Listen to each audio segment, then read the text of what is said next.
Tu dis.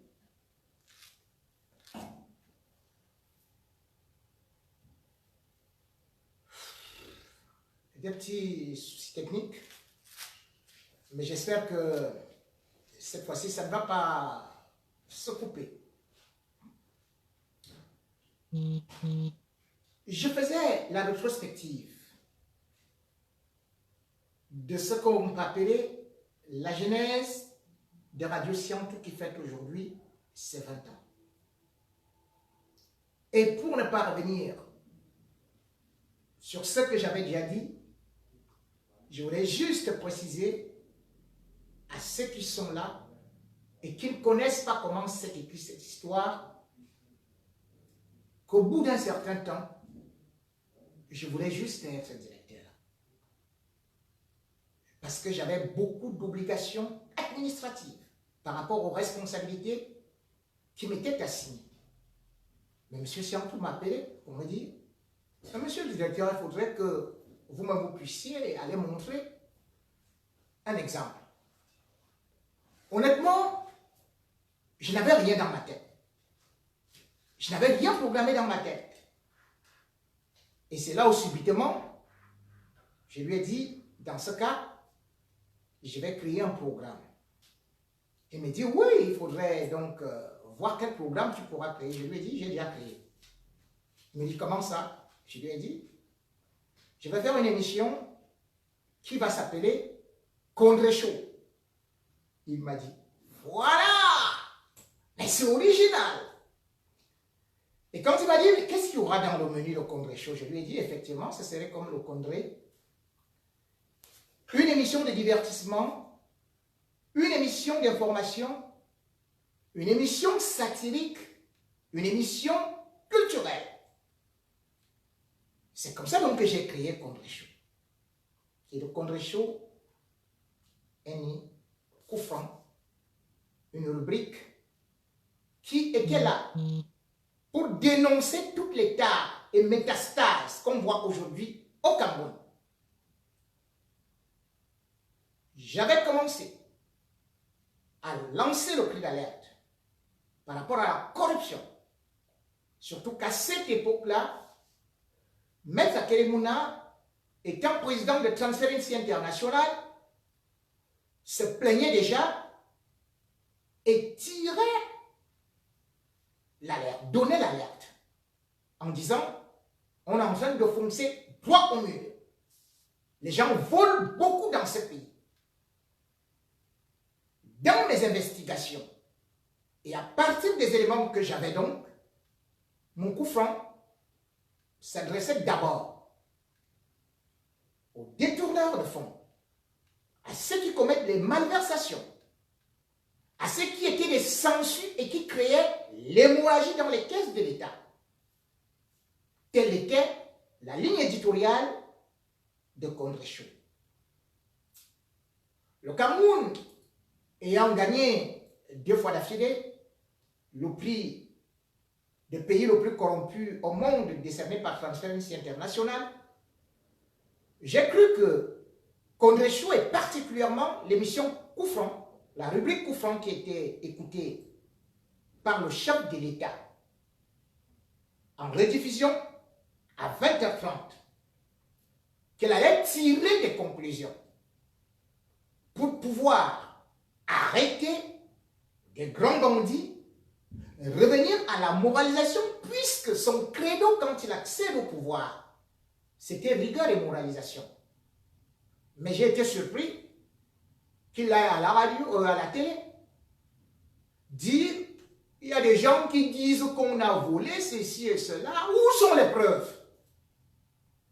J'étais donc mis dominé par le chef d'État camerounais.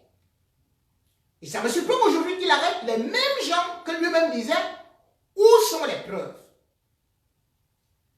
Et moi, pendant que je criais, c'est moi qu'on pourchassait. Tous les vendredis à pareille heure, je réunissais mes journalistes, mes animateurs, mes techniciens, pour faire le débriefing de tout ce qui s'est passé pendant la semaine. Parce que j'écoutais la radio de l'ouverture à la fermeture. Je m'adressais à chacun. Il y a ceci, il y a cela, et il y a ceci. Je ne manquais pas de punir, y compris ceux qui me conduisaient dans mon propre programme, tel que Martin Désiré Bouta, que je salue fortement, puisque c'était lui, la matrice de contre-chaud, puisque c'était lui le technicien. Il y avait Benjamin de Benji, qui était le réalisateur. Et moi, je faisais mes textes, je demandais, faites ceci, faites cela. Mais quand il fallait punir, c'était pas que c'est eux qui travaillent avec moi, c'est eux qui étaient les premiers à subir. Mais comme je le dis, tantôt, à 20h, je commençais le débriefing. Mais quand mon débriefing finissait peut-être aux alentours de 22h, c'est à 7h que la police m'attendait dehors. Que ce soit avec le spécialiste qu'on appelait le commissaire Bokam ou encore le commissaire Tonkondongo.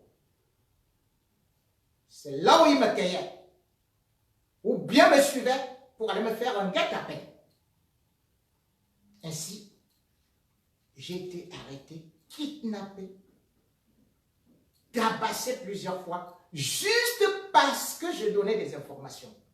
Juste parce que je disais, voilà tel qui vient de voler ceci, j'ai tel document.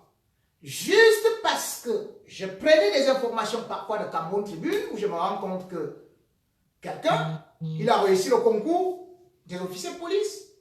Le même jour, il réussit le concours des inspecteurs.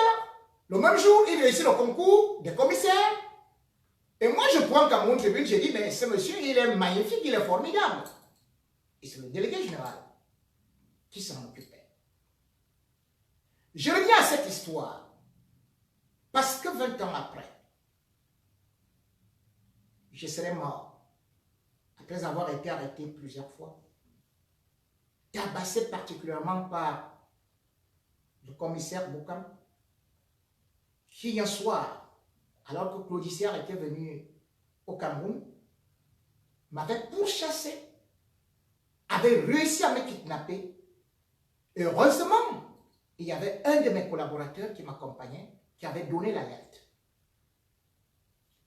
Il était avec des gens qui étaient en civil, dans une 504.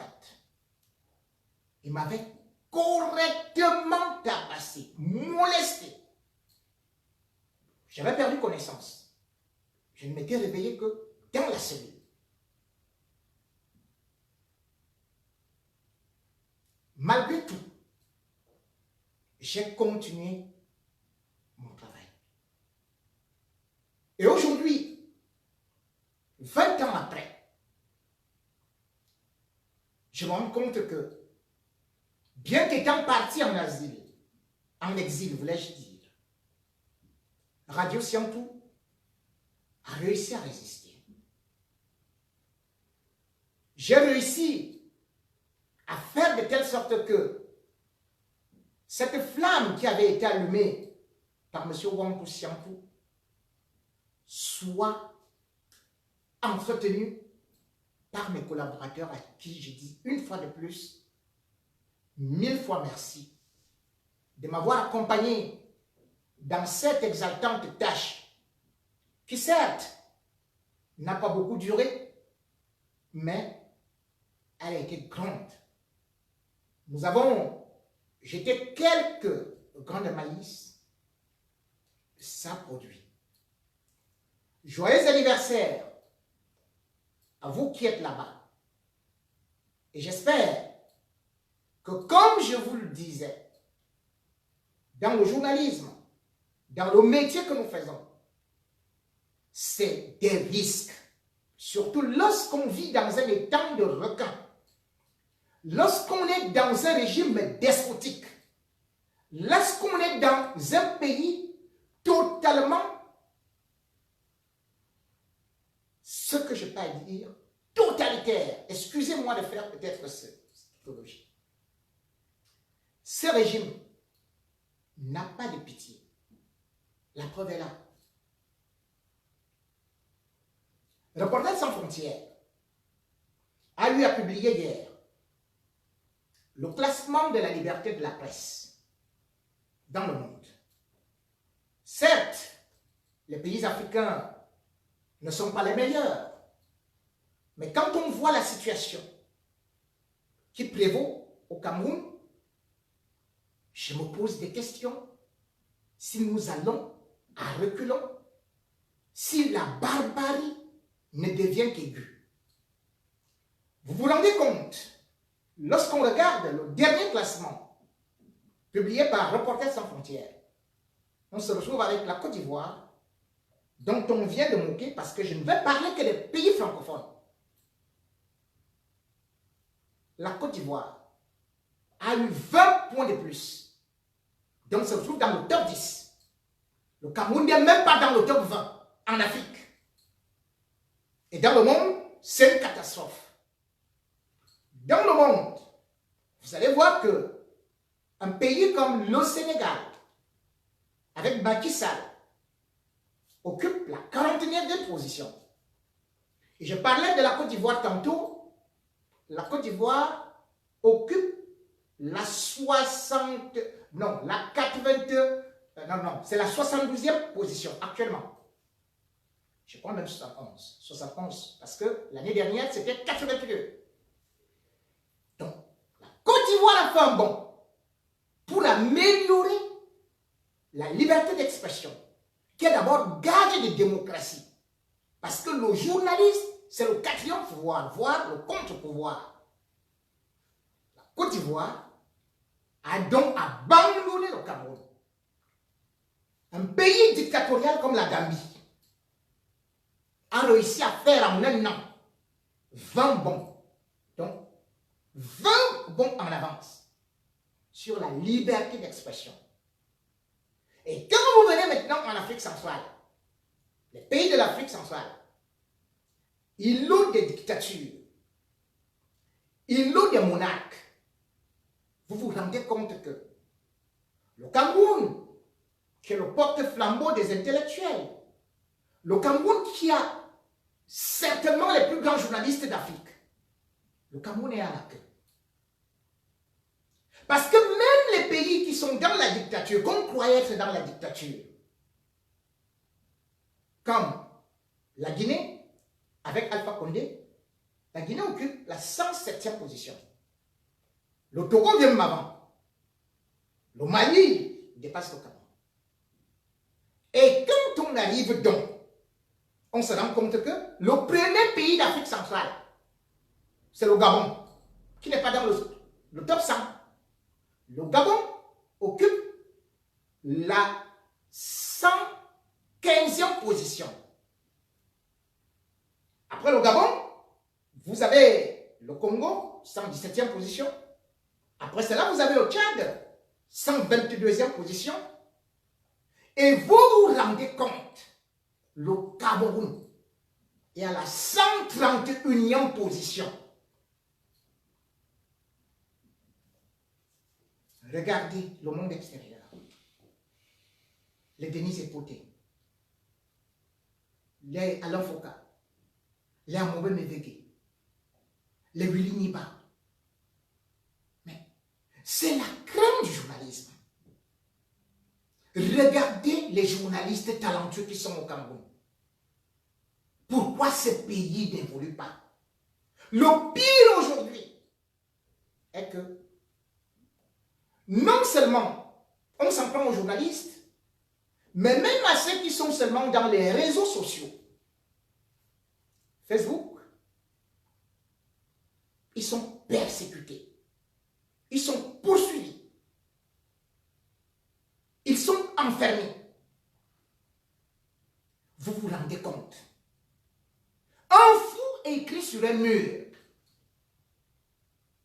si Biya blague, moi Dieu, je ne blague pas. Je dis bien un fou. Et le régime Biya envoie arrêter un fou.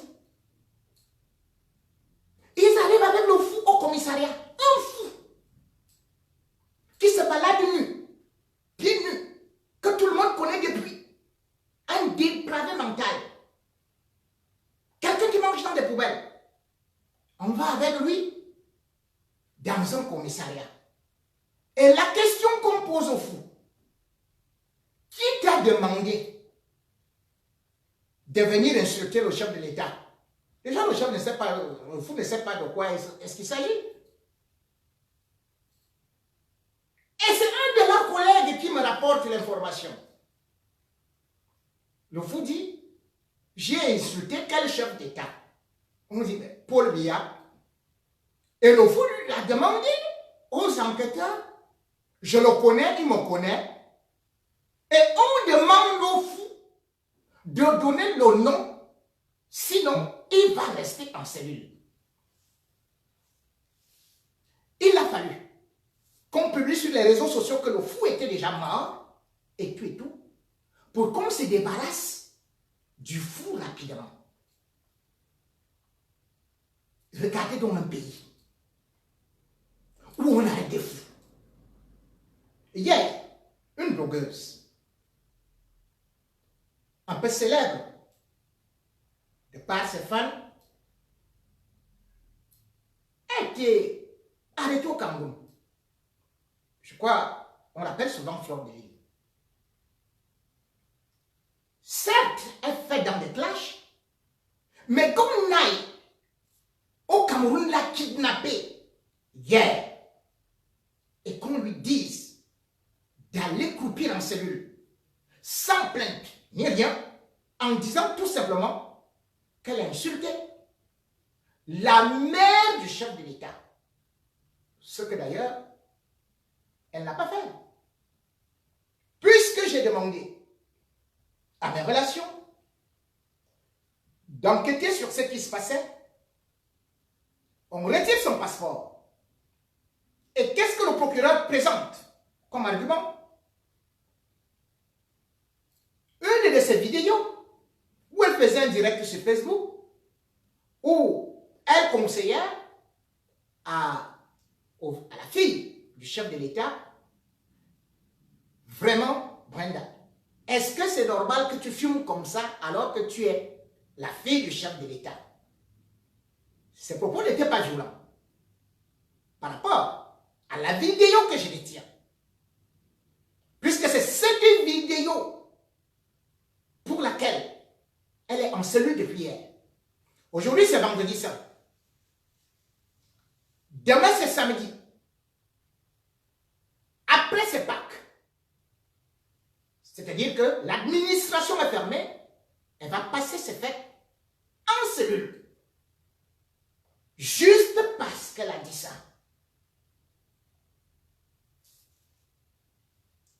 Moi, quand je vois de telles choses, je dis, que ce soit Staline, que ce soit les pires dictateurs que j'ai pu connaître, je n'avais jamais vu un tel acharnement.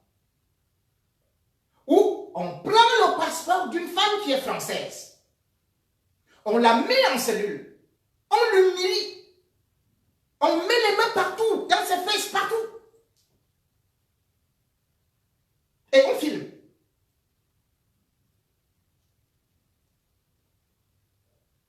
Voilà l'état du Cameroun. Ou même parler sur Facebook. Tout est archi contrôlé. Ou même critiquer le chef de l'État devient un crime. Et c'est ce crime qui me conduit au sujet de l'artiste Longuet Longuet. Beaucoup aujourd'hui ont regardé la vidéo de Longuet Longuet. J'ai vu des railleries, j'ai vu des commentaires désobligeants, rapetissants. Mais pour moi, dans ma chair, lorsque je vois un père de famille se mettre à genoux, juste parce qu'il a pris position sur le plan politique, juste parce qu'il a exprimé son idée, ce qui revient d'ailleurs au rôle d'un artiste, celui de sensibiliser, de délivrer des messages et même d'aller à la contestation. J'ai vu Longuet Longuet hier, à genoux, en train de pleurer, dans une sorte de théâtralité délirante orchestrée par Djemne Djemto dans un discours d'une rare bouffonnerie. Beaucoup sont en train de dire Longuet Longuet a cherché. Longuet Longuet c'est un sardinard. Maurice Kamto a induit Longuet Longuet en erreur. Et on dit, oui, c'est normal qu'il présente des excuses au chef de l'État. Parce que c'est le chef de l'État qui a fait de Longuet Longuet ce qu'il est. Je devrais rappeler une chose. Longuet Longuet n'est pas le produit de Paul Biya. Longuet Longuet n'est pas le produit de Chantal Biya. Longuet Longuet est un orphelin. Longuet Longuet, c'est quelqu'un qui a lavé des voitures. Longuet Longuet, c'est quelqu'un qui a souffert dans sa vie. Et Longuet Longuet a eu une main de Dieu. De par son travail, on lui a donné une inspiration et il a eu le timbre vocal plus ce qu'on peut dire, la création dans le texte. Longuet Longuet a passé, il était major du concours musique. C'est à partir de ce concours musique que Longuet Longuet, parce qu'ils sont premiers, réussit donc à faire un décollage. Le premier album de Longuet Longuet, qui sont en 2001, je crois, c'est Ayou Africa. Il y avait déjà les textes au vitriol. Il fustigeait déjà. Par la suite, Longuet Longuet va sortir d'autres titres à succès, comme par exemple Demander à Dieu, mais cependant, là-dedans, il y a des messages forts où il dit qu'il est contre la privatisation. C'est un message très intellectuel puisque cette privatisation que Paul Biya a menée nous a conduit au gouffre. Longuet Longuet a pris des positions en chantant en reggae. 50 ans au pouvoir, c'est la maladie de l'Afrique. Essayez, vous verrez. Ce n'est donc pas Kamto qui entraîne Longuet Longuet à se dresser contre Paul Biya. Ce n'est donc pas le charlatanisme ou l'envoûtement, comme on veut nous faire comprendre que Longuet Longuet a perdu la tête. Sa ligne musicale a toujours été le texte vraiment avec un certain humour prophylactique, avec des leçons, avec surtout un message pointillé politique. C'est du Longuet Longuet. Ce n'est pas Maurice Kamto que Longuet Longuet soutenait. Longuet Longuet était au Canada. Lorsqu'il décide de contacter l'équipe de campagne de Maître Akeremouna, qui a le mouvement Nord, c'est à partir de là que Longuet Longuet décide donc d'intégrer ce groupe et de pouvoir faire la campagne. On rend compte à Maître Akeremouna qui accepte que Longuet Longuet soit comme porte-étendard. C'est au moment où, à un jour de l'élection, Maître Akeremouna se désiste en faveur de Maurice Kamto, que Longuet Longuet, bien évidemment, lui aussi va suivre son mentor. Ce qui est tout à fait logique. Ça se passe partout comme ça en politique. Et le message qu'il a eu est aussi limpide que l'eau de roche. Papa, tu es fatigué. Pardon, va te reposer. Où est l'insulte là? Où est l'insulte de Longuet? Paul Biya est fatigué. Mais on va en retraite au Cameroun à 55 ans. Paul Biya a commencé à travailler à l'âge de 29 ans. Il a 87 ans. Et lui, il continue à travailler. Il ne veut pas donner la place aux autres. Il est incapable d'aller à Douala pendant la campagne. Il est incapable d'aller au nord-ouest, au sud-ouest, à l'est, au Grand Nord, à la Damawa. Il n'a fait qu'une seule région. Est-ce ça un chef de l'État? Tout chef d'État normal doit d'abord rendre visite à ce qu'on appelle contrôler son territoire avant d'être le résident de l'hôtel intercontinental. Et par ailleurs, Longuet a soulevé quelque chose qui est vrai. Que mais si on place Maurice Kamto, ou même à Kérémouna, n'importe qui, à côté des Biya, on dit aux Camerounais de s'aligner. Mais tout le monde va battre Paul Biya 500 fois. Il a raison, 1000 fois même. Tout le monde sait que Paul Biya gagne l'élection parce qu'il bourre les urnes. C'est un tricheur. Et d'ailleurs, vous avez la preuve. Macky Sall vient d'être élu au Sénégal pour son deuxième mandat. Vous avez vu combien de chefs d'État étaient? Combien de chefs d'État africains? Vous avez vu que Donald Trump, toute l'Union européenne, tous les grands pays lui ont adressé des félicitations. Qui a adressé les félicitations à Paul Biya? Qui était à sa prestation de serment? Comme chez Macky Sall ou comme chez d'autres présidents? Personne. Les seuls qui ont adressé les félicitations clandestines à Paul Biya sans en-tête, c'était Macron. Et il a nié.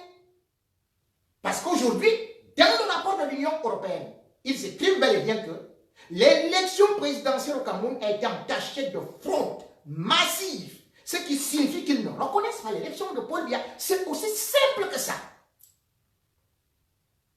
Alors, beaucoup disent que Longuet donc est en train de jouer au théâtre. Non. Ce qui s'est passé est trop grave. Le 2 avril 2019, Longuet était au Sawa Hotel. C'est de là que Kalaba est venu avec ses éléments envoyés par le colonel Bangui. Or, ce qu'ils ignorent, au moment où ils font cette opération, un de leurs était déjà là-bas. Il n'était pas content de cette opération. Et c'est lui qui a filmé toute la scène que j'ai envoyée à la Fédération internationale des droits de l'homme. On prend Longuet, on le racle. La tête de Longuet a presque fracassé le sol. Quand il tombe, on le tient par le pied. Je dis bien au savoir. On tire, on le racle à nouveau. On botte Longuet comme une balle de tennis. Je dis bien, c'est des militaires. Ce n'est pas la police. Ce n'est pas la gendarmerie. On a pris Longuet. On est parti avec lui.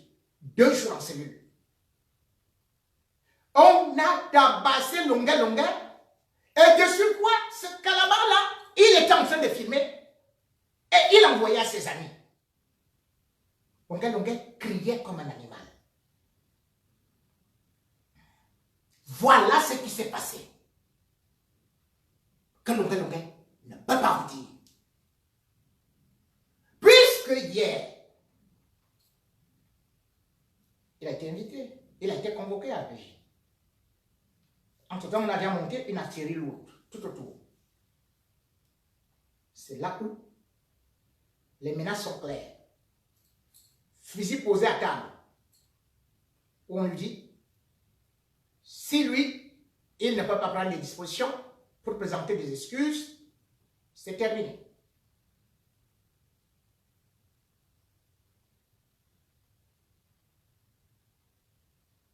Entre-temps, comme le gouvernement 7 jours fonctionnait avec les cousins, les gens qui vous connaissent, un officier dont j'ai tel le nom, avait appelé avec un autre ami. Pendant qu'il appelait, j'étais à l'écoute. Quand il faisait cette intimidation, à longueur que nous avons reçu l'autorisation de définir. Donc je ne sais pas, la seule chose que tu dois faire, c'est d'aller te mettre à genoux pour demander pardon à Paul Biya et Chantal Biya. Voilà comment Longuet démarre. Il va au village. Il court. C'est là qu'il va trouver, dans la panique, les Tchénichento. Tout ça a été bien organisé.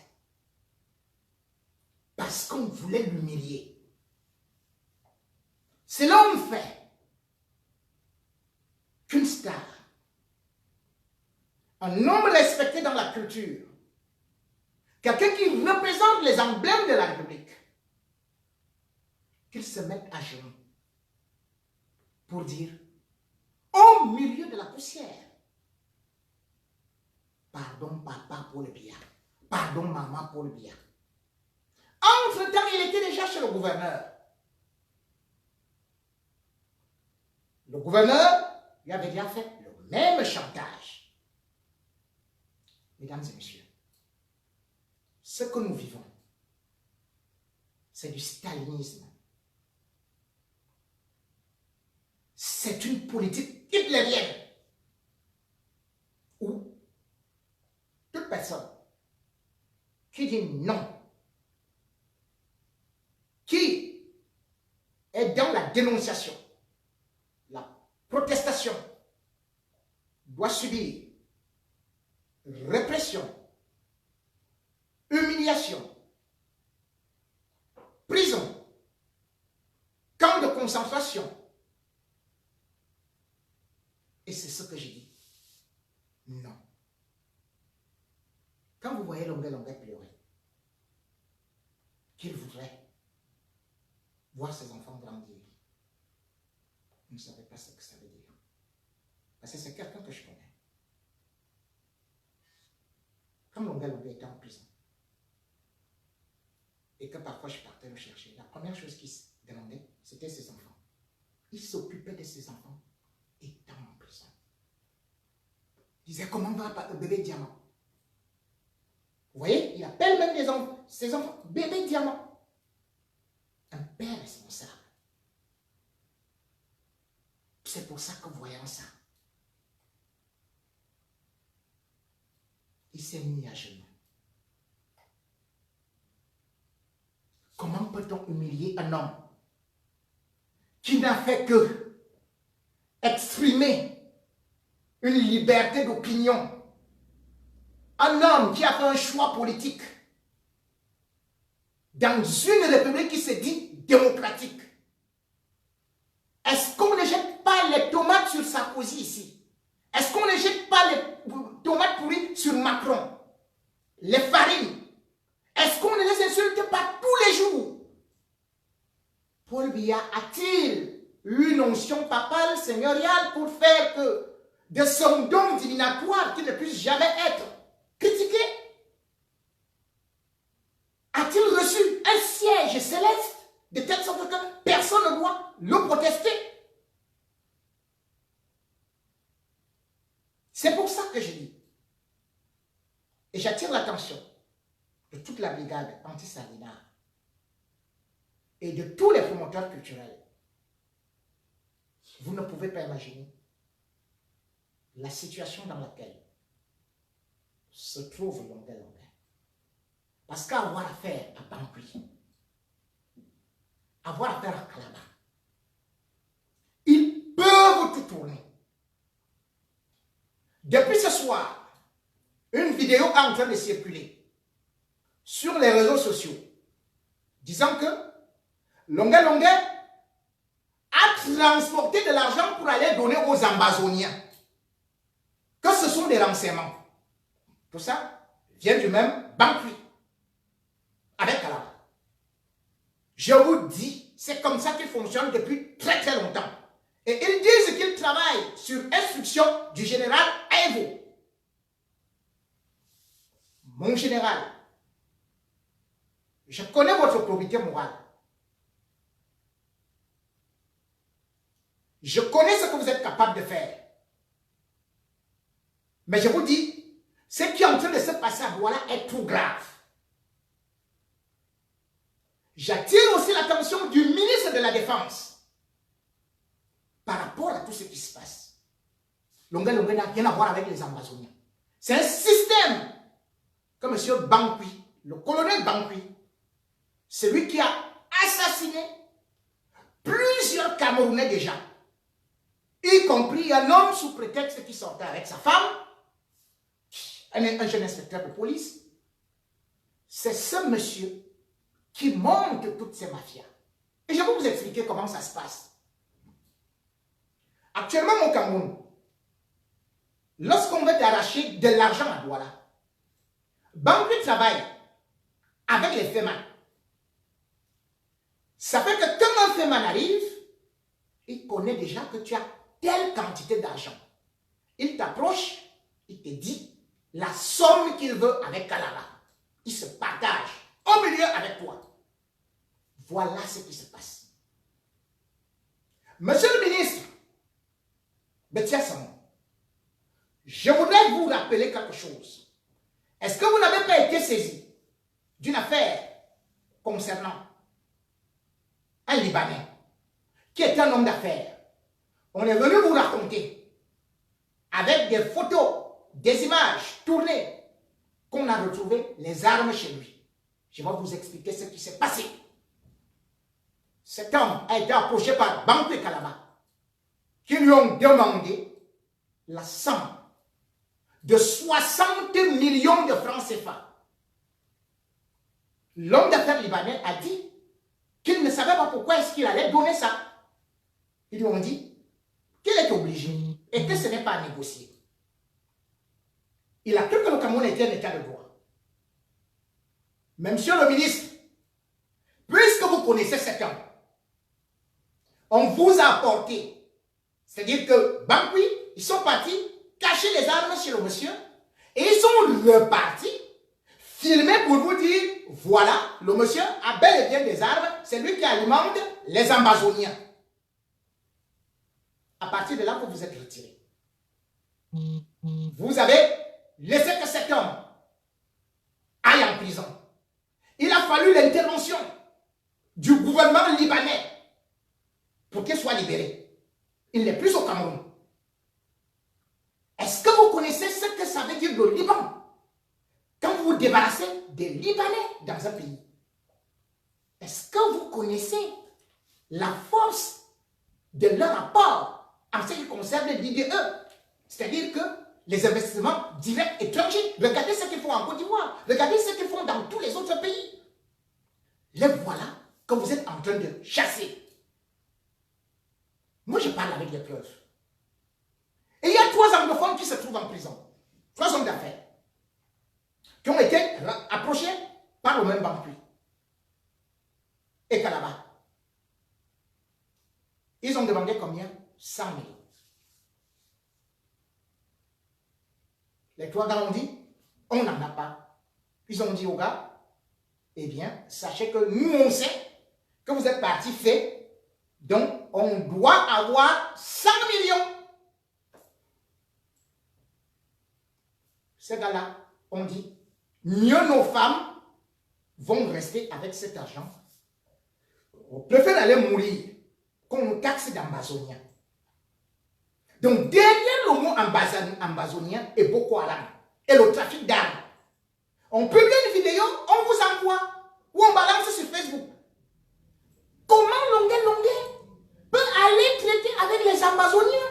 Longué a toujours été, même en spectacle, tout le monde le sait depuis.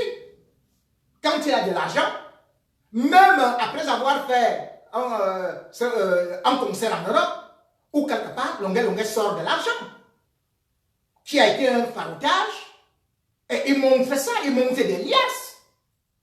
Comment Longué subitement est devenu ambazonien? C'est de la même façon que Aya Bin Paul a été accusé d'être ambazonien.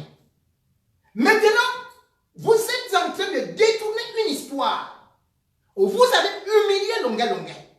Où vous êtes en train de vouloir l'assassiner, l'emprisonner, le ridiculiser. Et vous transformez déjà ça en ambazonien. Alors que tout le monde sait ce qui se passe. Monsieur le ministre, et aussi monsieur le général Aïvou, je vous pose une question. Savez-vous comment JPS est mort? Jean-Pierre Sarr. Savez-vous? Demandez donc à vos deux bourreaux. Demandez si Jean-Pierre Sarr n'avait pas demandé de l'argent. Ce jour-là, il était au Sawa.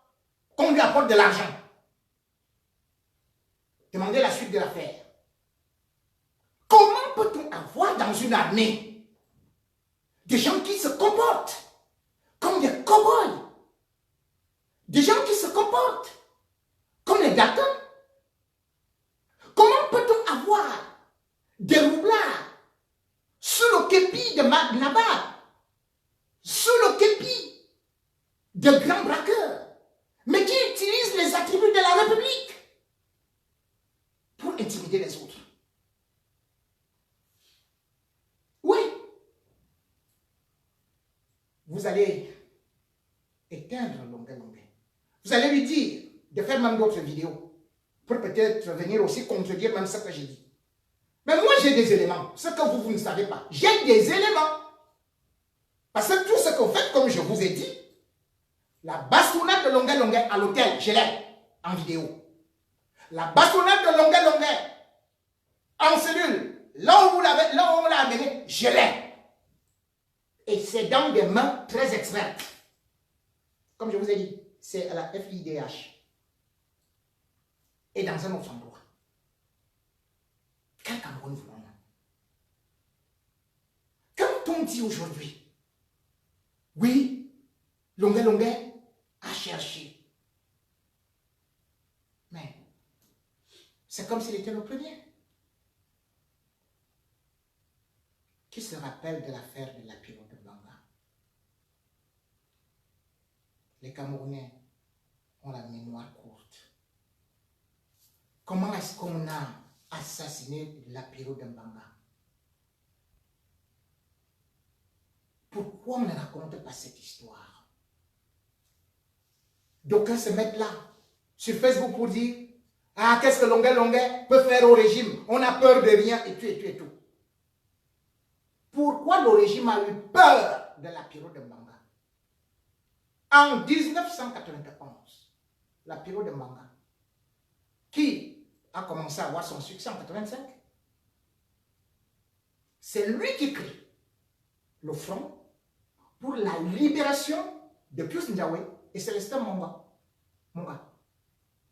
Voilà comment est-ce que la Lapiro de Mbanga, Ndingamani, va mettre le régime dans des difficultés parce que, de par sa musique, avec le pidgin, de par ses dénonciations, de par sa façon de faire que les foules soient en transe, la Lapiro de Mbanga a commencé à inquiéter le régime. Et en 2007, M. Paul Biya se décide à transformer, à violer la Constitution Parce que la constitution de 96 que Paul Biya lui-même avait taillée sur mesure disait que le chef de l'État ne peut faire que 2 mandats de 7 ans. Quand tu vois que ça finit déjà, il se décide à violer à nouveau la constitution. C'est là où l'apéro de Mbanga sort un morceau dont le titre est Constitution constipée. On arrête l'apéro de Mbanga. On interdit les morceaux de l'apéro de Mbanga sur toute l'étendue du territoire national. Nous sommes en 2007. En 2008, les villes mortes éclatent. Parce que Biya veut forcer le verrou de la Constitution. Parce que Biya veut une fois de plus se représenter alors que la Constitution le lui interdit. Et qu'est-ce qu'ils vont faire? Ils vont donc arrêter l'apéro de Mbanga. Ils arrêtent l'apéro de Mbanga le 9 avril 2008. On l'enferme. Le temps d'enfermer l'apéro de Mbanga qui mobilisait les jeunes, on fait passer la Constitution, la fausse, le 10 avril 2008. On séquestre l'apéro de Mbanga. On le tabasse. On l'humilie. Et par la suite, l'apéro de Mbanga est condamné le 24 septembre 2008 par le tribunal de grande instance du Mungo. À combien? 3 ans de prison ferme. Plus une amende de 280 millions de francs CFA. Un artiste.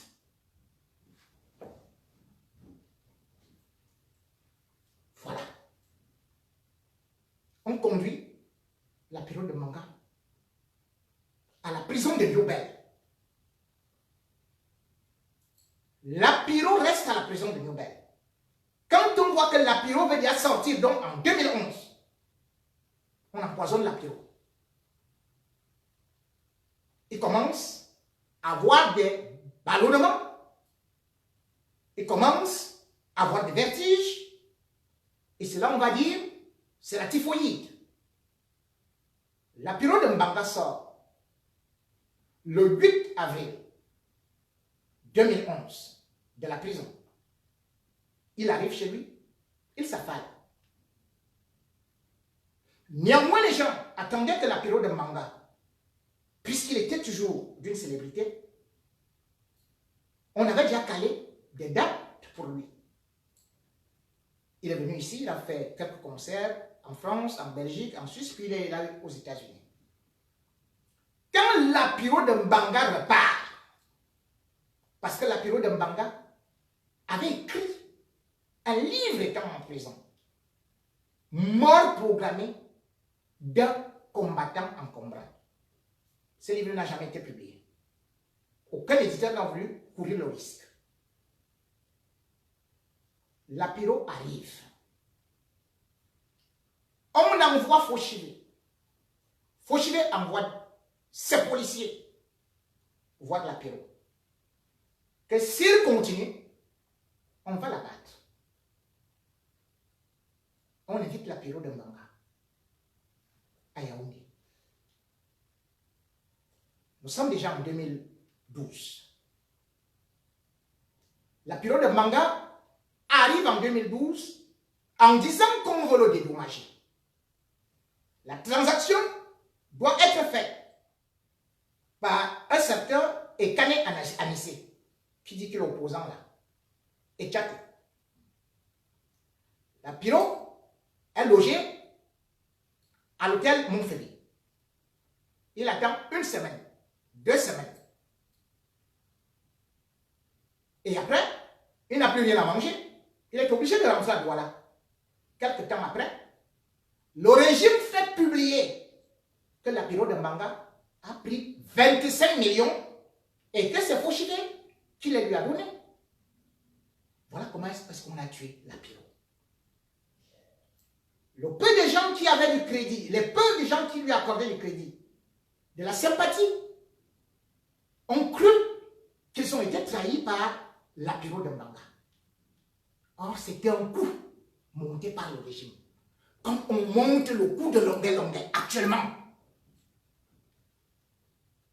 Et c'est comme ça que l'apéro, il va quitter l'hôtel Montfébé sans payer sa facture. Il s'est enfui.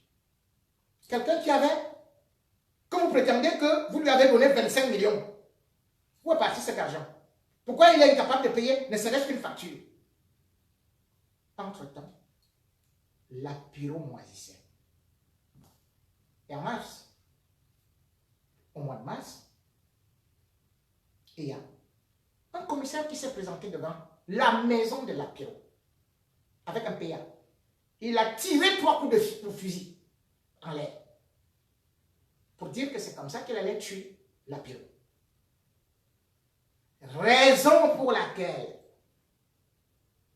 l'apéro quitte le Cameroun avec sa femme et ses 5 enfants. Malgré tous les traitements qu'il a pu subir, l'apéro n'en pouvait plus. L'apéro est finalement mort le 14 mars, le 16 mars 2014, avant de mourir. Moi, j'avais rencontré l'apéro ici à Paris, peut-être 6-7 mois avant sa mort. Il me disait, c'est fini. Il m'avait dit, ce pays, je m'en vais me reposer. Il m'a dit qu'il ne pouvait plus tenir.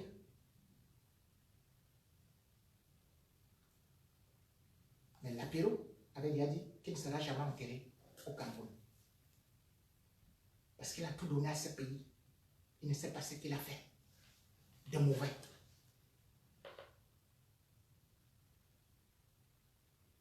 Tout juste parce qu'on reprochait à l'apéro d'être célèbre, d'avoir eu à supporter Guy John Fundi à une certaine période, on a décidé de l'éliminer.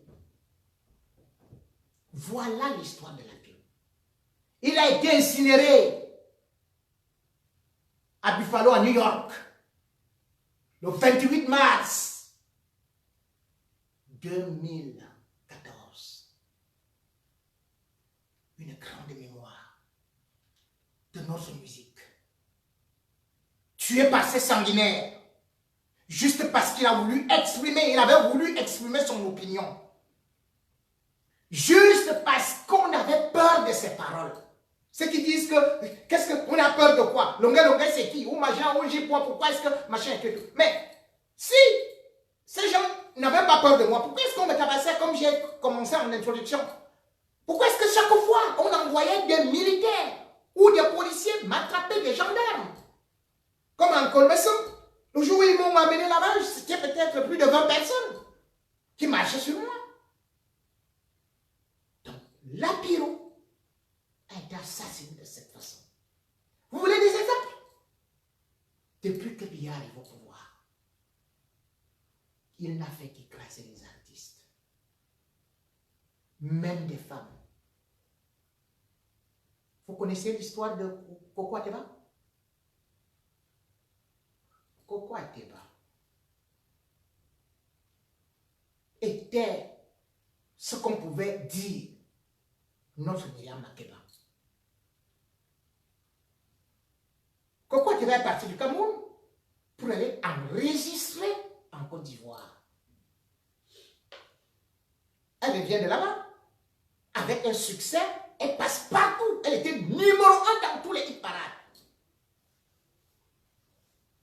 C'est comme ça que le régime de Yaoundé, Paul Biya, demande qu'on invite Koko Ateba.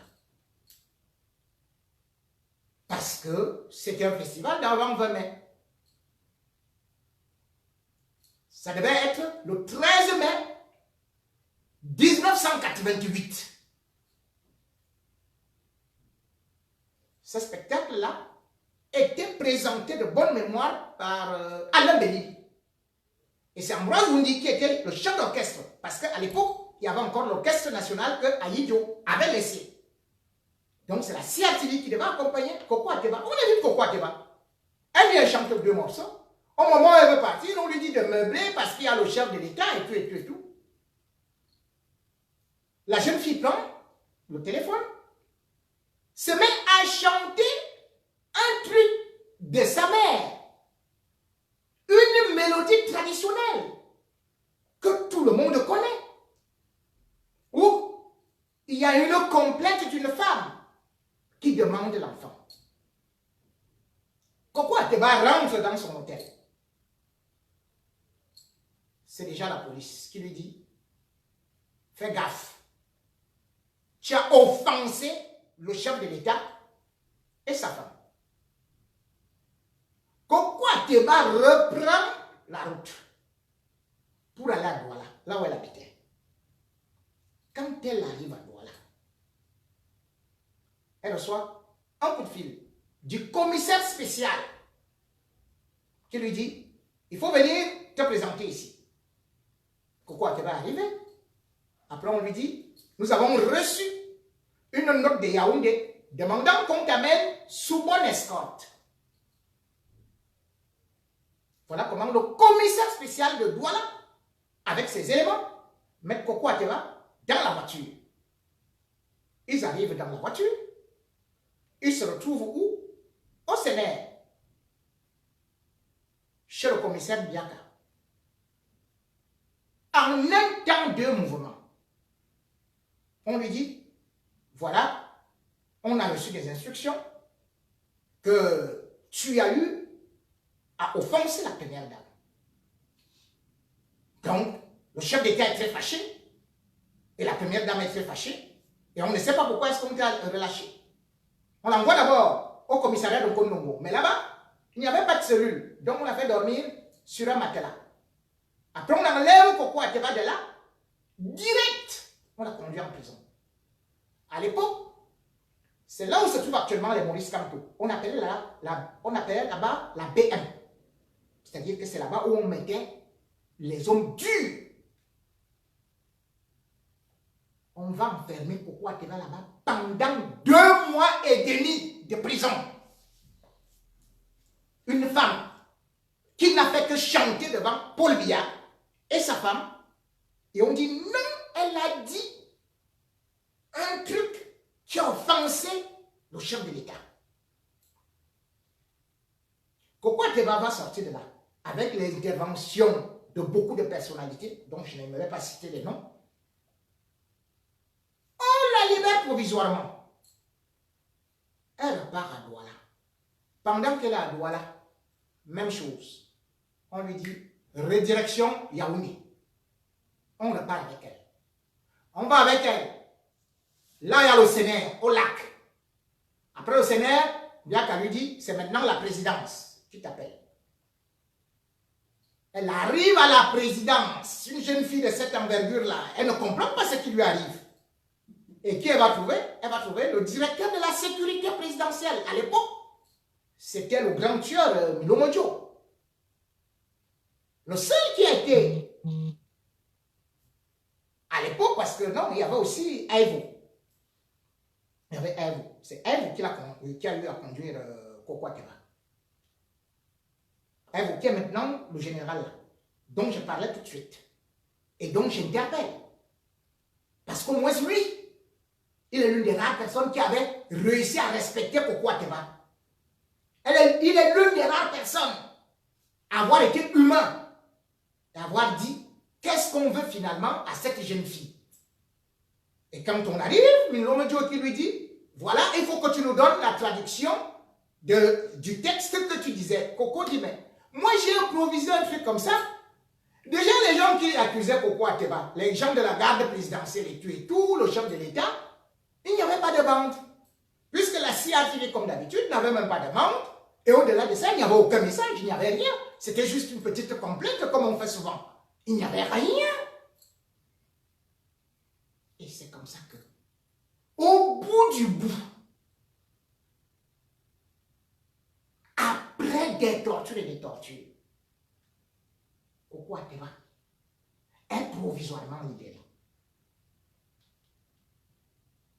On dit qu'il faut lui donner de l'argent pour que, entre-temps, elle se taise et tout et tout et tout. L'argent même qu'on donne à Coco Ateba, semble-t-il, bon, elle n'a jamais reçu puisqu'ils ont tout détourné. Donc. Mais elle sent quand même que, selon les informations qui sont arrivées, qu'on allait la tuer. C'est pour ça que, ayant eu peur, puisque déjà ces morceaux étaient interdits à la CTV, à l'époque ce n'était pas la CRTV, la CTV était dirigée à l'époque par un certain Toga. Donc dès le lendemain du spectacle, les morceaux de Coco Ateba étaient déjà interdits à la CTV. Interdits. Elle ne peut plus. C'est comme ça qu'une journaliste qui, à l'époque, était une grande figure à Afrique numéro 1, Denise Bokani, c'est elle qui va aider Coco Ateba à sortir du pays. Avec l'aide, je crois, de Marie-Roger Bilois, qui va faire que Coco Ateba aille au Canada. Pendant ce temps, Coco Ateba avait un immeuble qu'il était en train de construire. Cet immeuble, jusqu'à ce jour, 30 ans après, n'est pas fini. Elle est seulement partie au Cameroun pour enterrer sa mère. Et même jusque-là, prise de peur, même 30 ans après, son immeuble est là. Regardez comment on a détruit sa carrière. Donc ceux qui disent que lui, Longa est en train de bluffer. Hey, où est le bluff? Regardez comment la carrière de Coco Ateba a été détruite. Regardez comment un monsieur comme Salabokono, un artiste du Bikutsi, je vous prends par exemple son exemple très vite, parce qu'à l'époque, quand il sort au SAS, moi j'étais directeur du cabaret Le Parisien. Après cela, il va sortir en 96 un album Motenam. Dans Motenam, c'est-à-dire que l'homme du pays, traduction simple. Et il dit tout simplement et puis il dit qui a bu, qui a mangé. Regardez comment il y a la corruption à gauche et à droite et tout et tout. Donc, il interpelle l'homme qui est supposé diriger les Camerounais. Mais un soir, j'ai vu comment des gens sont venus le porter aux Parisiens. Ils étaient avec des gros blousons noirs dans les voitures de la gendarmerie. C'est comme ça. Ça veut dire que les pieds ne touchaient pas le sol. On le tapait devant les gens. On est parti avec lui. C'est comme ça que la carrière de Salbokono était morte. Jusqu'à ce que je mets un défi. Quiconque peut me dire où Salbokono a été enterré. Dans le néant absolu. Donc, je suis surpris. Quand c'est aujourd'hui Longa que les gens sont en train de dire, je peux vous citer des artistes et des artistes qui ont été torturés par ce régime. Vous voyez par exemple Richard Bona, il ne peut pas venir au Cameroun.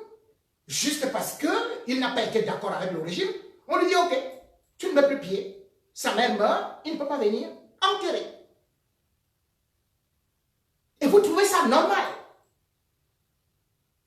Dans un pays, ça peut vous arriver. Ça va vous arriver. Parce que comme je disais à l'époque, quand ces gens veulent t'humilier, ils t'humilient à fond. Moi, je me souviens, quand ils ont dit qu'ils voulaient m'humilier, vous savez comment ils ont procédé? Chez moi, ils ont coupé l'eau. Ils ont coupé l'électricité. Avec interdiction de travailler. Et quand je reviens de la prison, ils m'ont aussi demandé. Déjà, première des choses, il fallait aller demander, me mettre à genoux devant Famondongo, ministre de la Communication. La CRTV devait me filmer.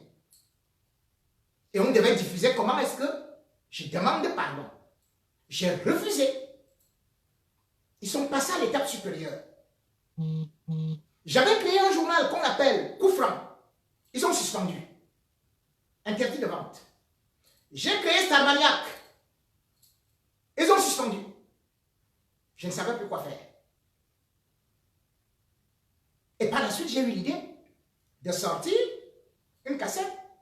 Cette cassette, il était interdit de la vendre. Les coups francs suspendus, de la langue pendue. Je me suis mis à vendre des cassettes de façon ambulante et clandestine pour pouvoir vivre. Je sors de la prison. Monsieur Jean-Marie Atanmebala m'appelle dans sa maison pour me soumettre exactement à l'épreuve à laquelle est actuellement soumise Longuet Longuet. Il me dit, tu vas écrire une lettre d'excuse. Je lui dis, mais comment ça? Monsieur le ministre, il me dit, mais c'est comme ça. Tu dois présenter les excuses au chef de l'État. Je dis, mais le chef de l'État n'est même pas là. Et au-delà de ça, moi, je dois quand même demander à l'État qu'on m'a mis en prison pour rien. Il me dit, le chef de l'État n'est pas là. Il a tapé la poitrine pour me dire, c'est moi le chef de l'État. Ce jour-là, je lui avais dit, vous pouvez vous retrouver de l'autre côté. Les commissaires Marguerite Consort et tout, qui travaillaient avec les faux-chivés, y compris faux-chivés lui-même, ils se sont retrouvés où? Dans la merde. Moi, on m'a torturé. On a voulu que je m'humilie. On a voulu que moi aussi je pleure comme vous avez vu Longuet Longuet pleurer là. J'ai dit jamais. C'est un ministre du régime. Parce que ce régime-là, comme je le dis, c'est pas tout le monde qui est très mauvais dedans. C'est seulement que les mauvais sont nombreux et ceux qui sont un peu bons, ils peuvent quand même te dire à côté, franchement, mon fils, ce pays c'est fini pour toi. Et lorsqu'ils me l'ont dit, que si je restais là, c'était la mort. C'est là où une autre personnalité a eu à m'aider, en me cachant d'abord chez elle. Avant que je trouve comment sortir de ce pays où exactement j'ai subi la même chose que Longuet Longuet. Je n'avais pas de passeport. Longuet Longuet n'a pas de passeport. Donc pour vous dire que la première des choses qu'on fait au Cameroun, on enlève le passeport parce qu'ils savent eux-mêmes que le Cameroun, tout Camerounais qui est à l'intérieur est un prisonnier. Je n'avais pas de passeport. Je ne pouvais pas sortir. Mais Dieu merci. J'ai réussi à garder ma dignité. J'ai été torturé. Mais j'ai dit, je ne vais pas céder. J'aimais aussi mes enfants. Mais aucun de mes enfants n'a fait un collège public ou une école publique au Cameroun. C'était interdit. Puisque j'étais un paria. J'étais obligé de les mettre dans des établissements catholiques et autres. Donc, quand ce régime te tient, ils inventent des histoires. Ils te créent des problèmes. Ils te coupent ce qu'ils appellent les vivres. Et ils te font pleurer devant les gens. La première des choses, comme disait Prudhomme, c'est le respect de la dignité humaine. Comment peut-on aller avec Longuet Longuet à ce niveau-là? C'est Dieudonné Dianto qui aujourd'hui dit « Je suis un artiste d'État, mais je vais ramener Longuet Longuet, mets-toi à genoux ici et demande pardon. » Longuet Longuet se met à genoux, mais si tu es un artiste d'État, mais Dieudonné Dianto, mais va donc avec Longuet Longuet chez le chef de l'État. C'est pas au milieu de la poussière. Demande l'audience. Et au-delà de ça, au-delà de quelques déclarations des greffins qu'on sort, si Dieudonné Dianto lui-même, qui dit qu'il est musicien d'État, qu'est-ce qu'il a? Dieudonné Dianto, on se connaît. Qu'est-ce que tu as? Rien du tout. Qu'est-ce que ce régime t'a donné? Ton dernier album, c'est débroussailler le cultivateur. Ce n'est que ça que les Camerounais connaissent. Je devais être peut-être en classe de 4e. Me voici vieux. C'est la même chanson. Tu pouvais bien produire. Si c'est le régime, si tu étais ce que tu appelles un artiste d'État, on devait te produire, te donner des salles de spectacle, faire ceci et cela. Si vous vous retrouvez là, c'est parce qu'il y a que vous soyez dans cet état. Que vous soyez ces esclaves. Dans tous les pays au monde, les artistes sont respectés, comme les journalistes. Dans tous les pays au monde, les artistes sont les créateurs des œuvres de l'esprit. Dans tous les pays au monde, les artistes vivent de leur art. Quel artiste camerounais vit aujourd'hui de son art? Regardez Petit Pays. Petit Pays a refusé, lui également, de faire la campagne du RDPC. Il a sorti un titre que les Laurent et ses consorts qui croyaient être ses amis n'ont pas aimé. Mais c'est au moment où Petit Pays, au Djega Hotel, déclare qu'il veut rejoindre à Keremouna pour sa campagne. Il y avait des gens du RDPC là. Il arrive à Douala. Une moto fonce sur lui. L'écrase au carrefour Makepe. Depuis octobre, est-ce que vous avez revu Petit Pays se lever? Et les pieds cassés, et les bras cassés, et les dents arrachées. Et quand on maîtrise, c'est lui qui est venu cogner Petit Pays, qui a foncé sur lui, sans pas. Ce sont les forces de sécurité camerounaises qui ont disparu avec ce monsieur, jusqu'à aujourd'hui. Donc toi, Djené Djento, aujourd'hui tu ne vis pas de ton art. Parce qu'il n'y a pas de société de droit d'auteur. Quand vous dites que Longuet doit remercier le chef de l'État, Paul Biya. Mais est-ce que l'État du Cameroun appartient à Paul Biya? Mais non. Si Longuet avait ses droits d'auteur, il ne demanderait jamais un centime à Paul Biya. Longuet se retrouvait en prison. Ses musiques passent à gauche et à droite. Mais c'est l'État camerounais qui a voulu régenter le droit d'auteur à travers le ministère de la Culture. À l'époque, lorsque Sambende est arrivé, déjà Manu Dibango est arrivé, ils ont essayé d'assainir le droit d'auteur. Ça n'a pas marché parce que c'est toujours le régime qui ne veut pas que les artistes camerounais progressent. Et maintenant, quand Sambende est arrivé, Sambende, à travers la CMC et tout, payait aux artistes à chaque répartition les 5 millions, les 3 millions. L'argent qu'on dit qu'on a aidé Longuet là, c'est combien? C'était combien? C'était 100 millions? Non. C'était quelques petites miettes. Et cela s'inscrit dans ce qu'on appelle le fonds culturel. Ça n'appartient pas à Biya. Puisque quand on regarde la déclaration des biens, j'ai vu le président sud-africain, il touche 7 000 euros. J'ai vu le président ivoirien, il touche 7 000 euros. Donc Ouattara et tout. J'ai même vu des présidents qui touchent 1 600 euros. Mais où est le salaire de Paul Biya? Paul Biya a déclaré à Jeune Afrique qu'il touche 200 euros par mois. Donc à peu près 150 000. Donc c'est 150 000 qui fait que Paul Biya fasse les dons à gauche et à droite.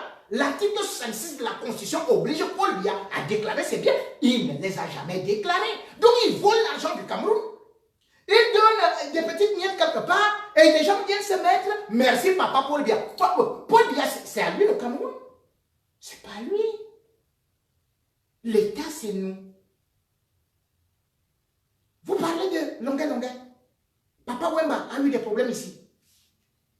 Est-ce que l'État congolais n'a pas déboursé des sommes faramineuses pour sauver Papa Wemba? Regardez les artistes congolais. Regardez les artistes ivoiriens, comment ils vivent.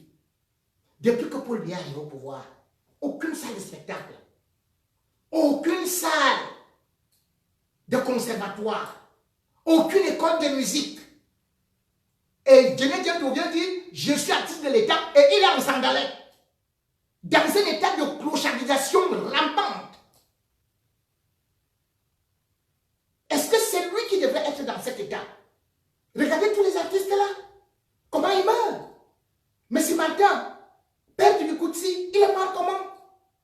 Vous connaissez celui qui a créé l'hymne national du Cameroun? Mikumbamba. Mais il est mort sans toucher ses droits d'auteur. Vous connaissez où se trouve Ngale Jojo? Ngale Jojo est celui qui en 82 chante pour Paul Biya. Oh, rigueur et tout. Mais, qu'est-ce qu'est devenu Ngale Jojo? Parce que Biya s'en fout de vous.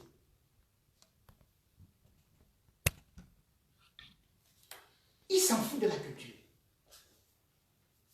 Il s'en fout des artistes. Quand vous voulez aller chanter au palais, on vous donne 500 000. Pourtant, moi, j'étais au Cameroun. Les contrats, il y a eu le Mumba. Quand Christian va venir me voir pour négocier ces contrats-là, c'était les 15 millions. Quand un artiste étranger arrive. Mais aujourd'hui, vous, il n'y a rien. Longuet devrait être soutenu, tout comme Valsero. Au moment où ils ont un tel problème, au lieu de venir t'aligner avec qui Mambo, Davis Mambo, pour dire que vraiment Longuet, moi-même je ne t'ai plus reconnu, ce que tu as dit là n'était pas bon, mais c'est pas possible. Même Yannick Noir s'est opposé à Sarkozy ici. Vous dites ce qu'il a dit n'est pas normal. Et vous lui faites répéter ça à qui l'a invité. Donc, quelqu'un qui s'oppose, qui s'interroge, qui veut les conditions, qui veut l'amélioration de la démocratie et les conditions de vie. C'est quelqu'un qui a invoqué. C'est vous là, qui êtes avec des grosses culottes, pieds nus, dans la boue là. C'est vous qui êtes les vrais artistes. Donc, on a déjà eu beaucoup de succès.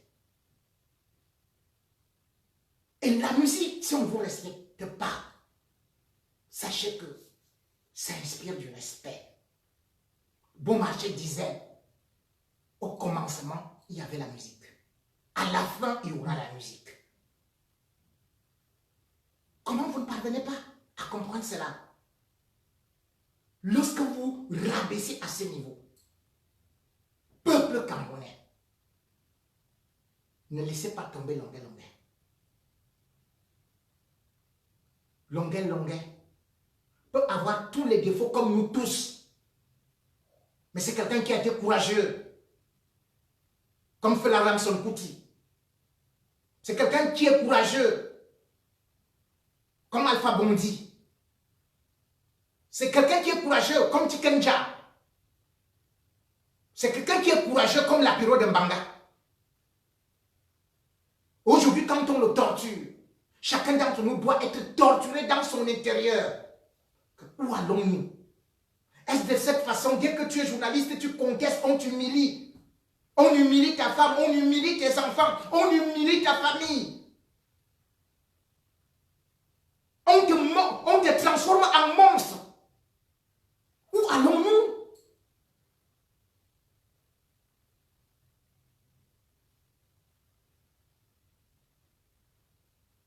Que tous les artistes le sachent. Amadou Ahidjo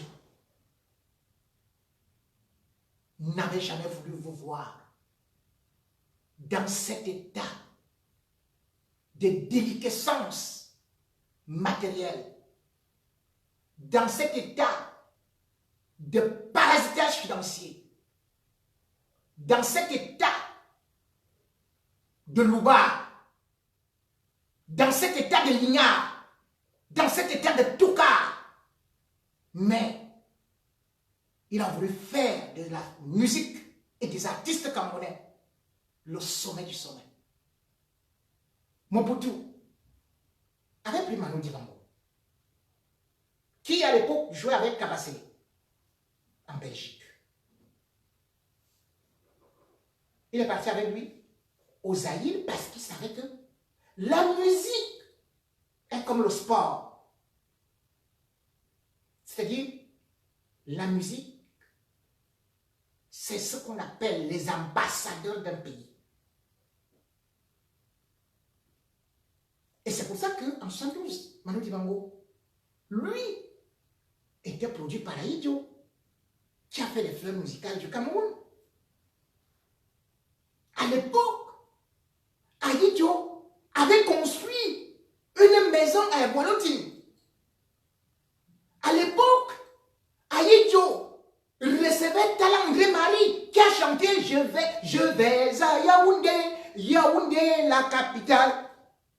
Paul Biya, incapable de recevoir Talla André Marie, qui a été reçu par des chefs d'État étrangers.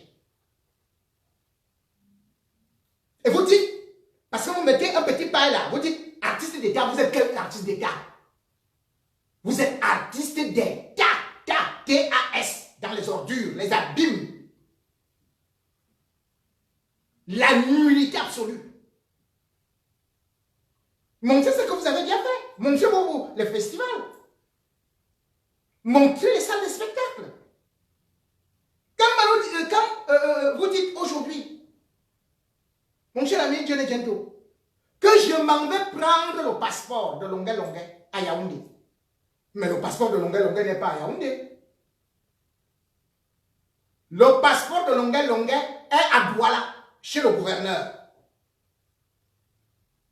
Sauf, comme j'ai fait le direct là, il peut envoyer après à Yaoundé. Mais je vous dis, il est à Douala. Et puis vous dites, moi je suis une personnalité dans ce pays, quand je viens, je frappe ma poitrine comme ça. Mais il fallait aider les autres artistes, il fallait aller frapper ta poitrine. Quand Lisati était malade là, elle a été malade pendant près de 10 ans. Ni le ministre de la Culture, ni personne de l'État camerounais, ni toi qui es artiste d'État, n'avait pu intervenir. Les Joe Masso et consorts qui meurent là. Pourquoi toi, artiste d'État, tu n'interviens pas? Donc il faut seulement chanter les louanges de Biya. Après vous allez retirer le passeport qui revient à longueur de droit. On ne peut pas retirer le passeport à quelqu'un.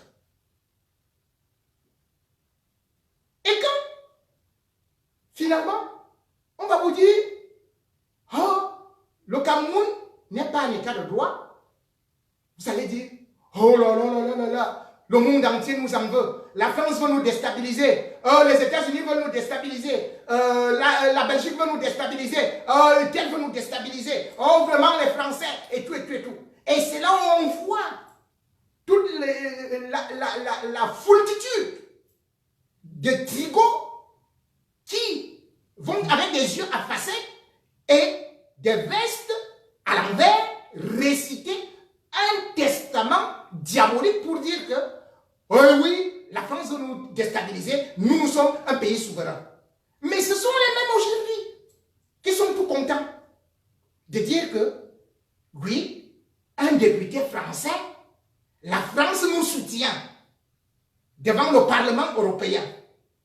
Parce qu'il y a eu une femme qui s'est levée pour dire le Cameroun, oui, c'est vraiment un état de la stabilité et de ceci et tout et tout. La science récite ça.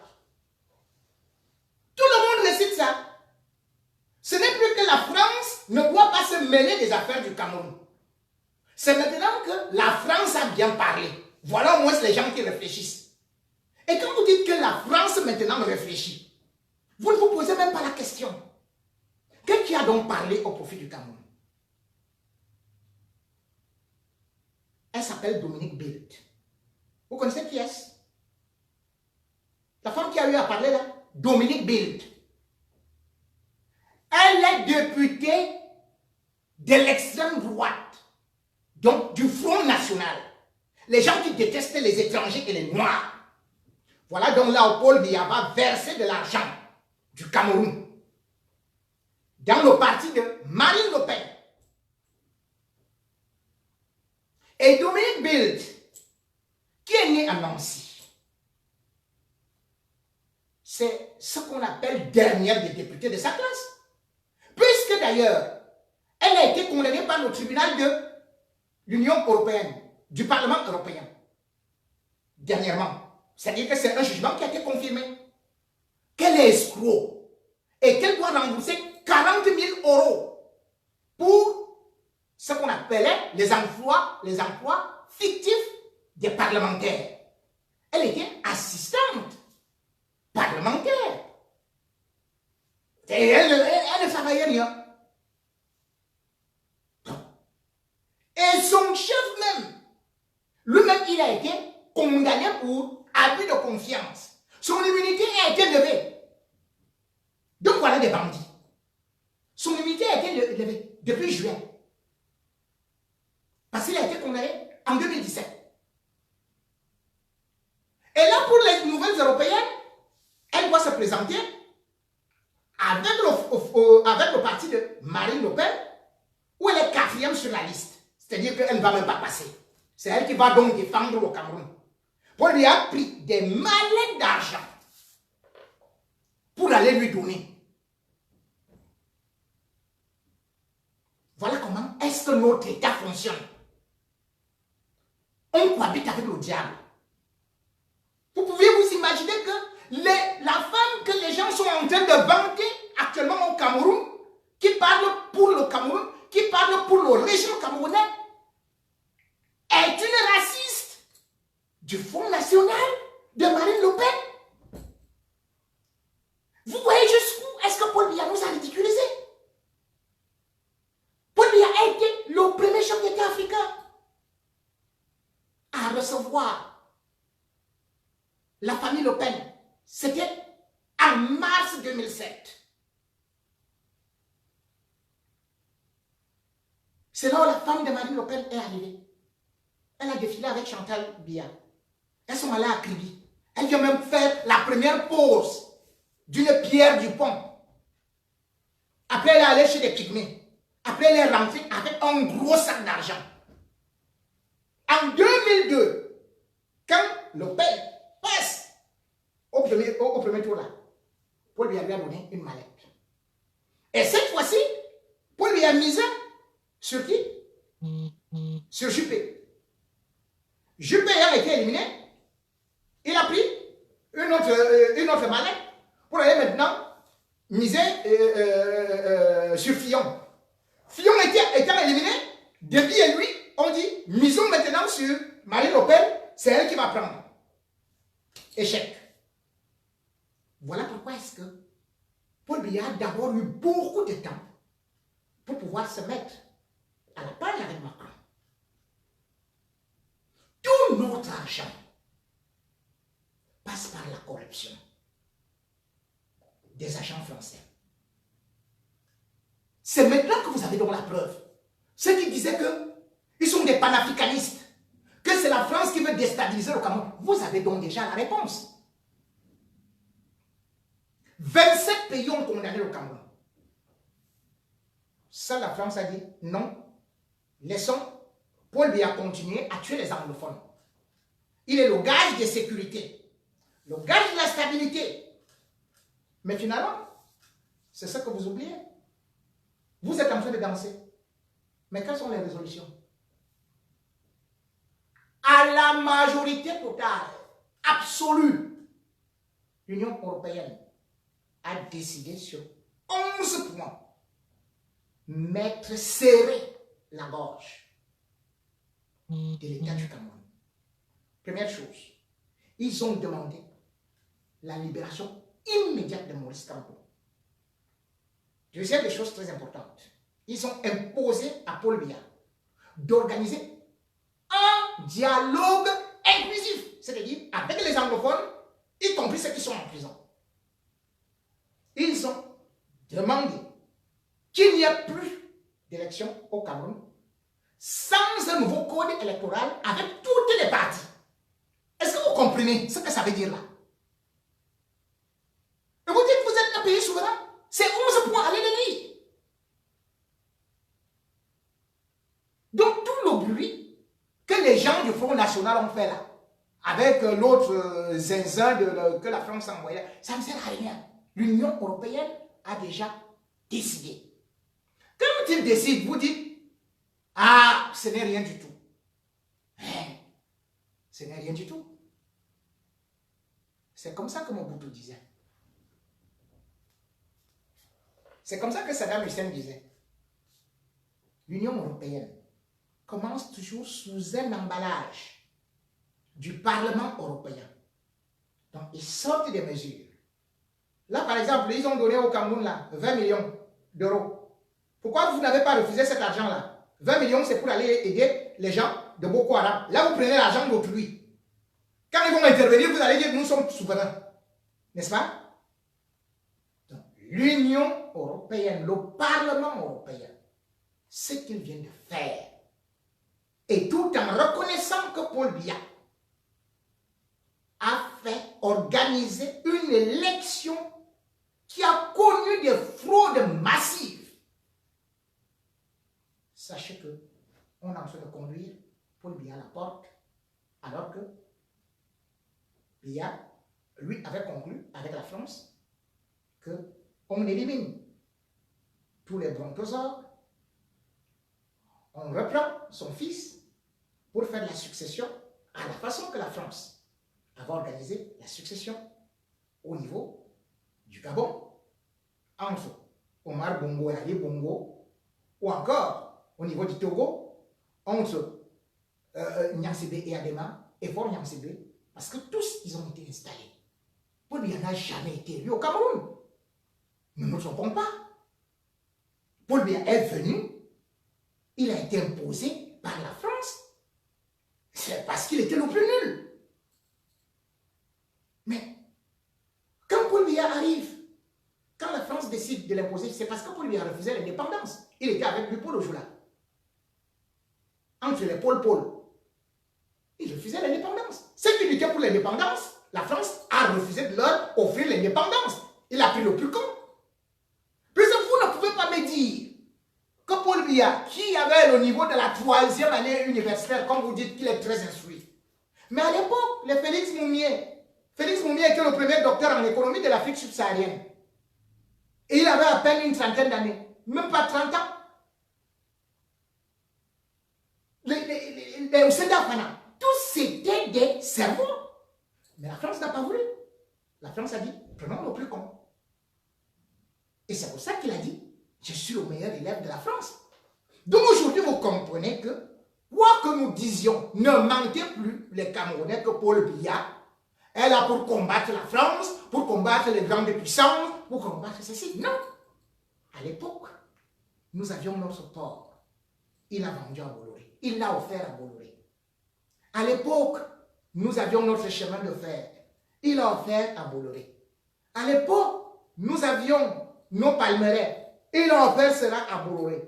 À l'époque, nous avons nos sociétés de télécommunications. Il les a offerts à Orange et tout le reste.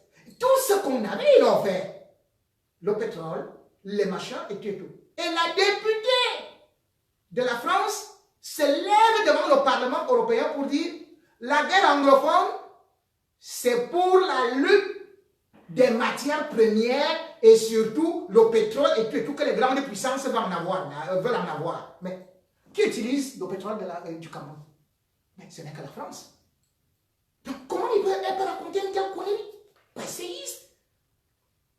Quelqu'un qui veut vous sauver. Si elle voulait sauver le Cameroun, elle n'avait qu'à dire que bon, à partir de maintenant, nous devons abandonner le pétrole du Cameroun, nous devons abandonner les armes du Cameroun, nous devons abandonner le gaz du Cameroun, nous devons abandonner le bois du Cameroun, nous devons même faire que l'Afrique sorte du franc CFA.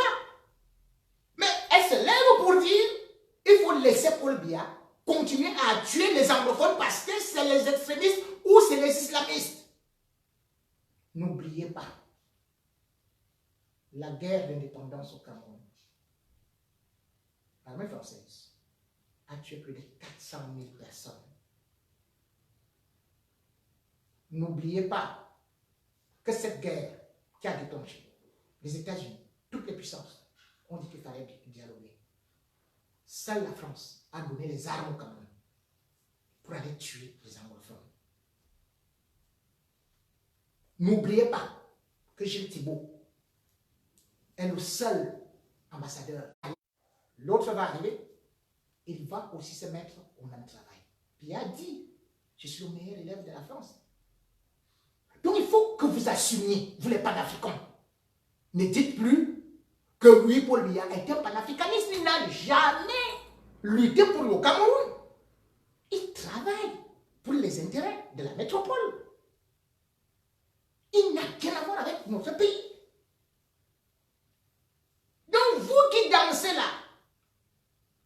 partie défendre, la France est partie défendre le Cameroun au Parlement européen. Sachez donc qu'après avoir fait le blabla là, les mesures sont prises. Et sachez que les États-Unis, quand ils commencent à vous visser, on coupe le robinet à gauche, on coupe à droite, après les petites sanctions arrivent, après d'autres sanctions arrivent, et tout et tout. Qu'est-ce qui a de passé? Monsieur Biya a nous proposé un dialogue comme un père de famille. Qu'est-ce qui a poussé M. Biya à prendre les armes contre les Camerounais et à faire que les gars se mettent à la résistance? Cette guerre nous conduit d'un coup. On n'a donc pas pu gagner, puisque vous voyez que toutes les puissances aujourd'hui disent vous ne pouvez pas gagner la guerre. Vous serez contre le monde entier. L'Union africaine a condamné le Cameroun. 2 fois l'Union européenne vient de condamner le Cameroun. Human Rights Watch vient de condamner le Cameroun, peut-être 5 fois déjà. Le Commonwealth a déjà condamné le Cameroun. Les États-Unis ont déjà condamné le Cameroun. Mais attendez, soyons sérieux.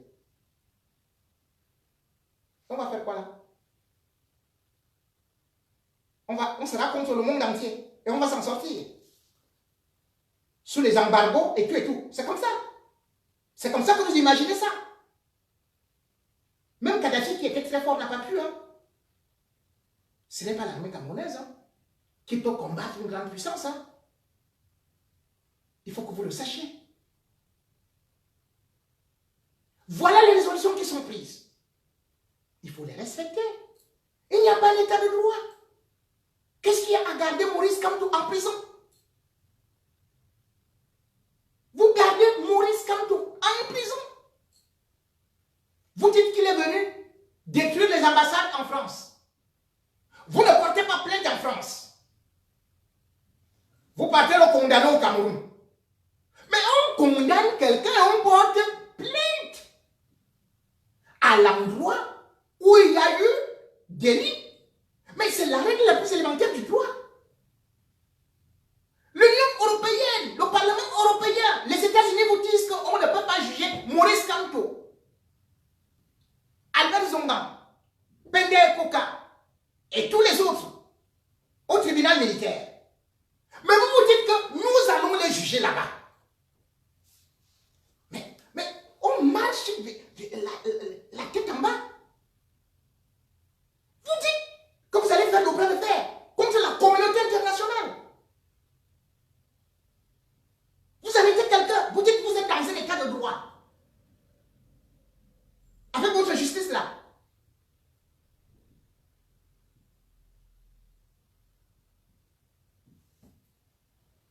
Mais, vous oubliez une chose. Quand maintenant Maurice Kamto porte plainte contre le porte-parole du gouvernement en France, vous dites non. Ah, vraiment, il veut déjà que la France se mêle de nos affaires. Mais attendez.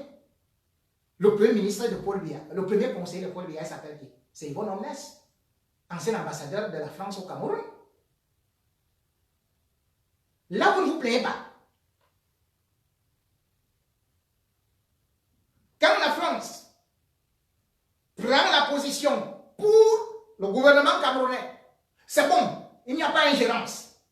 Quand Maurice Kamto porte plainte contre le ministre de la Communication qui est parti parler à RFI, le siège de RFI c'est Paris, donc il doit porter plainte à Paris. Mais c'est tout à fait logique. Vous dites que non, il n'est pas dans son droit. Gardez le don en prison.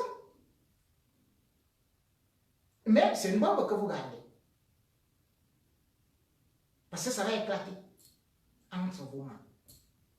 Vous ne pouvez pas continuer à supporter cela.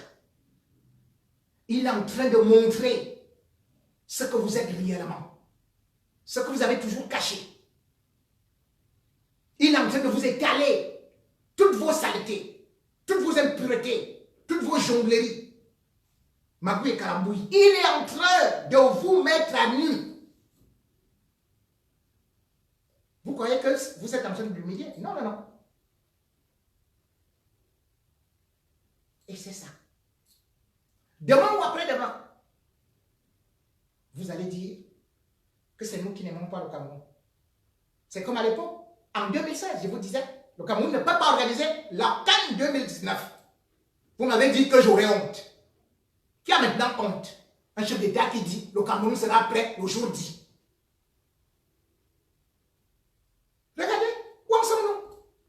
Même pour les maillots, il faut demander à la France. Les maillots des Lions.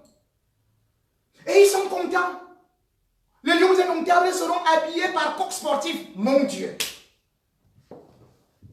Vous connaissez ce que c'est que Coq Sportif? Je devrais vous citer. L'équipe de France elle-même n'est pas habillée par Coq Sportif. C'est l'antiquité. Lointain. En Ligue 1, aucune équipe n'est habillée par Coq Sportif. En Première Ligue, aucune équipe n'est habillée par Coq Sportif. En Liga, donc en Espagne, aucune équipe n'est habillée par Coq Sportif. Dans tous les championnats européens, il n'y a qu'une seule équipe qui est habillée par Coq Sportif. Presque gratuitement. C'est la Fiorentina, en Italie. Coq Sportif n'est même pas parmi les 30 premières marques. Le Cameroun était habillé par Puma. Vous venez avec le coq. Donc on va mettre les plumes de coq là. Vous n'avez même pas honte. À la Coupe du Monde 2018, citez-moi une seule équipe que vous avez vue avec Coq Sportif. Vous aimez toujours prendre les derniers. La France vous impose Coq Sportif, alors que les Bleus ne s'habillent pas en Coq Sportif.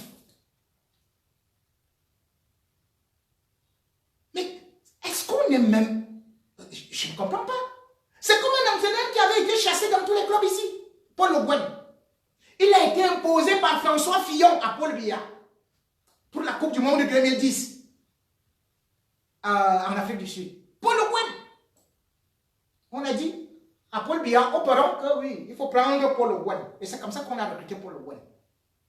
Maintenant, c'est Coq Sportif. Même les marques comme Capé, Umbro et tout sont au-dessus. Les premières marques, c'est Nike. Après Nike, c'est Adidas. Après Adidas, c'est Puma. C'est après que vous avez Umbro et tout le reste. Vous partez prendre une marque et vous dansez au Cameroun. Que la France va maintenant habiller le Cameroun. Mais les Français eux-mêmes ne s'habillent pas avec cette marque du Néandertal. Voilà donc là où nous en sommes. Notre argent est fabriqué ici, en France. Nos décisions, c'est ici en France. Le Parlement, c'est ici en France. Paul Biya, son gouvernement, c'est ici en France. Ses comptes rendus, c'est en France. Et même les petits billets d'argent qu'on avait, qui avaient souvent le français, l'anglais, tout est dit en français. Et vous dites que c'est lui le panafricaniste. Mesdames et messieurs,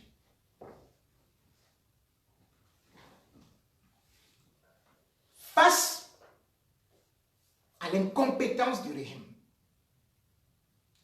face à la nocivité du pouvoir dictatorial de Paul Biya,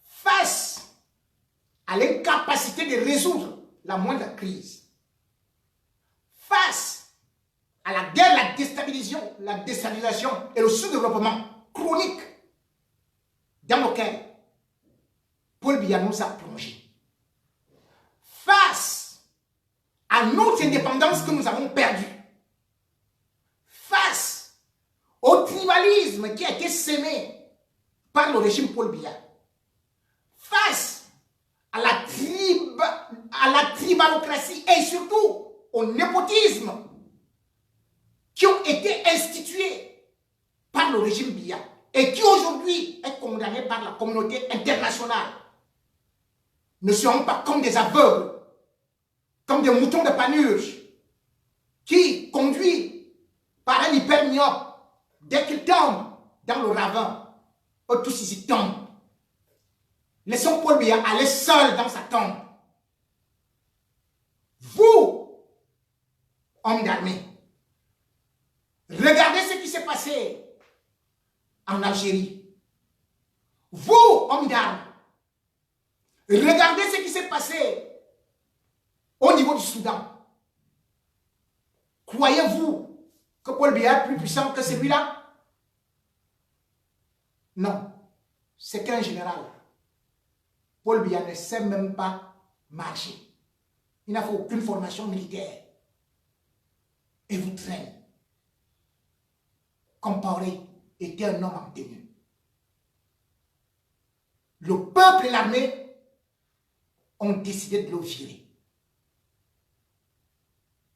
Sachez que quand Biya partira, si vous n'aurez pas agi vite, à temps, si vous continuez à nous soutenir, c'est vous qu'on va récupérer dans les caniveaux, comme on a récupéré le gouverneur de Béchir.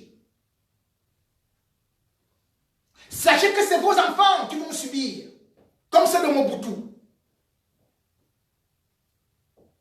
comme ceux des cadres de l'armée de Mobutu, comme ceux des enfants des ministres de Mobutu. Vous ne pouvez pas être contre le monde entier. Paul Biya est déjà écarté. Le Cameroun évolue selon les conventions internationales et se doit de les respecter. Nous ne sommes pas un État de Mars, nous ne sommes pas un État de Neptune, nous ne sommes pas un État hors de la planète Terre. Nous sommes un État appartenant à l'ONU. Nous sommes obligés de respecter les conventions internationales. Nous sommes obligés de nous plier aux décisions de la communauté internationale. Parce que ce sont les traités internationaux qui sont supérieurs aux traités nationaux. C'est pour ça que je vous dis. Il est temps, tout comme aux artistes, tout comme le peuple camerounais, n'ayez pas peur. Il est temps de pouvoir demander ce changement, de l'exiger avec le cœur. Mais si vous laissez chacun aller se faire morfler, aller se faire ridiculiser, comme l'a fait Longuet, et que vous êtes caché dans votre petit coin et recoin, votre tour inlassablement, incontestablement, inévitablement, irrémédiablement arrivera. Et vous pleurerez seul à chaudes larmes. Les fourmis, ensemble, tout comme les termites, réussissent à creuser un tronc de baobab.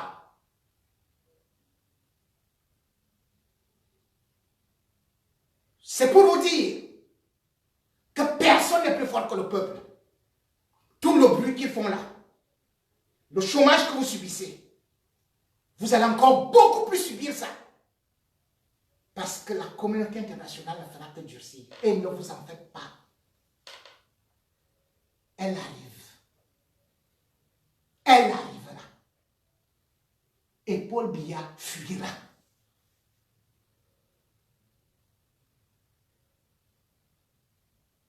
Vous qui m'avez écouté,